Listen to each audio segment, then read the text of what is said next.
1932, Pride and Prejudice Revisited, written by Karen M. Cox, narrated by Elizabeth Grace. Chapter 1. July 13th, 1932. Lizzie, my dear, will you come into my library for a moment? Elizabeth Bennet looked up and rose from a red velvet chaise lounge, laying her book aside. Her father rarely asked her into his inner sanctum, although she had been in there more often than any of her 4 sisters, or her mother. Dr. Bennet had sequestered himself in there almost non-stop over the last month or so. The Bennet women never thought to ask him why, if he was working on a paper for publication or editing a journal article. It was his usual behavior. During those times, he only left the library for meals or the university where he taught his classes.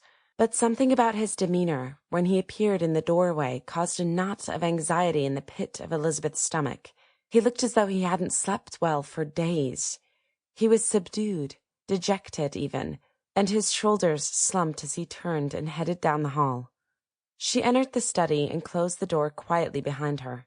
Unsure of the situation, she decided a quiet approach was appropriate to her father's disposition. "What is it, Papa? Is something the matter?" Dr. Bennet stood at the window, looking out into the small garden below. His wife belted out shrill instructions to the 2 youngest girls, her strident tones traveling easily through the open window.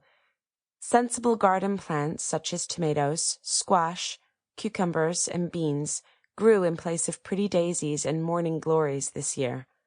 It's all too little too late. He pushed the window sash down, shutting out the cacophony outside. Drawing a deep breath to fortify himself, he squared his shoulders and turned to face his brightest and most practical daughter.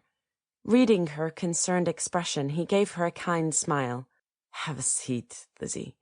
There is something I need to discuss with you."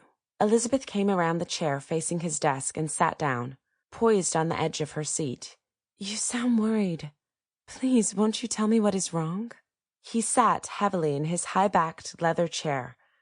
"I have been let go from the university."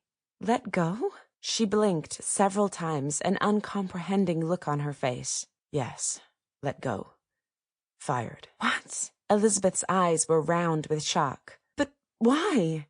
"It seems the enrollment is down for next year, and with the financial situation the way it is, the University Senate has decided to cut costs. One of those costs is extra faculty." "But you've been there for nearly 9 years." "Well, it would seem that 9 years is a relatively short term of employment." Sample complete. Ready to continue?